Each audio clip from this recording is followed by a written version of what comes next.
Welcome to this video. In this video, I'm going to be making a stock analysis of Affirm holding. If you like this video, please don't forget to leave a like and subscribe. And of course, remember this isn't financial advice, this is purely for entertainment and educational purposes. Now, as you can see recently, it has had quite a nice ride. As you can see right here, back in April, it had a bottom, as you can see right here, of just about 30 bucks. And right now it's trading 88 bucks, which is absolutely insane. And also we have had two quite positive earnings. As you can see right here, we had one here up by earnings by 258% and the revenue up by 0.02%. And the last earning here up by 61, almost 62%, and revenue up by 4.7%. Absolutely amazing. So there was increased quite nicely. Now we did see it peak up just almost at 100 bucks, and then it fell back down again. But overall, it is quite nice. Now recently, it has also had quite a nice ride up here in the RSI, as you can see. Now, if you know what RSI is, that is the relative strength index. So if something is between 70 and 50, it's in the upper channel, meaning the stock is trading upwards. If it's between 50 and 30, it's in the lower channel, meaning the stock has momentum downwards. If it's below 30, of course, that means it's oversold, and above 70, overbought. This doesn't mean it can't go lower if it's down here, and it'll go higher when it's up here. This just means once it's up here, it's a bit more volatile than average.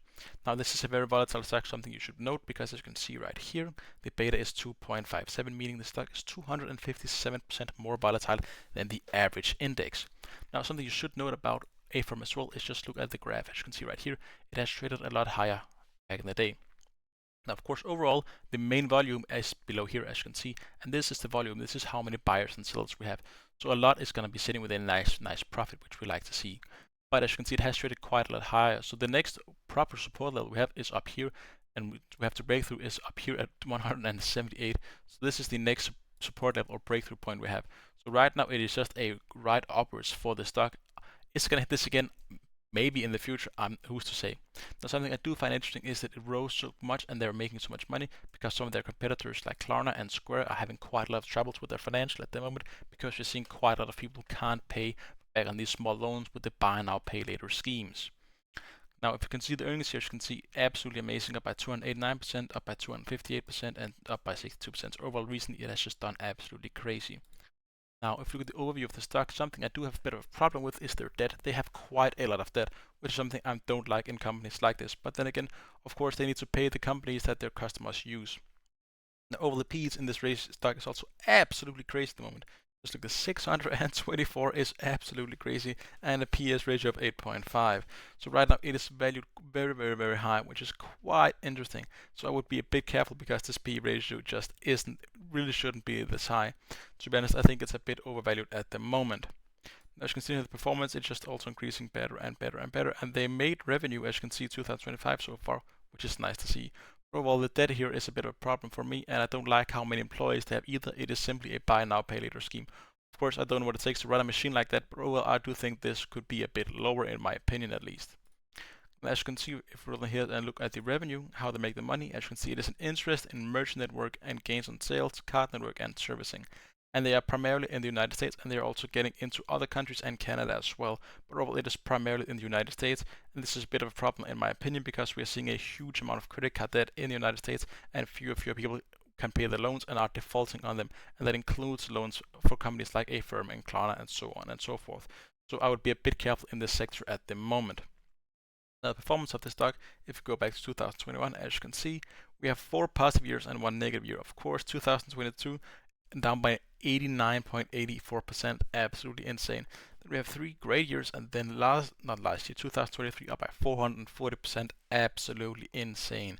And of course, if you put the 24 and 25 on top of that, of course, people sitting in this has just made a ton of money.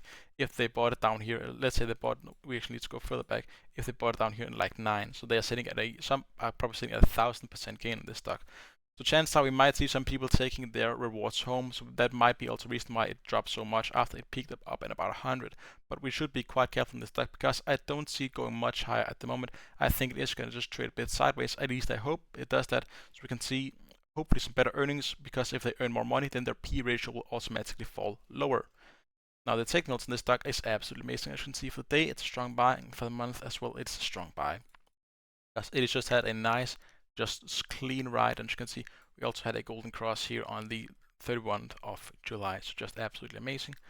The analyst rating on this, quite decent. We have 16 strong buy and 10 hold, quite nice, and the average price target is up by 3.8% from where we currently are, We have a max run up here 115. I don't think that's unrealistic, but I do think maybe we're gonna kiss that and then fall a bit down.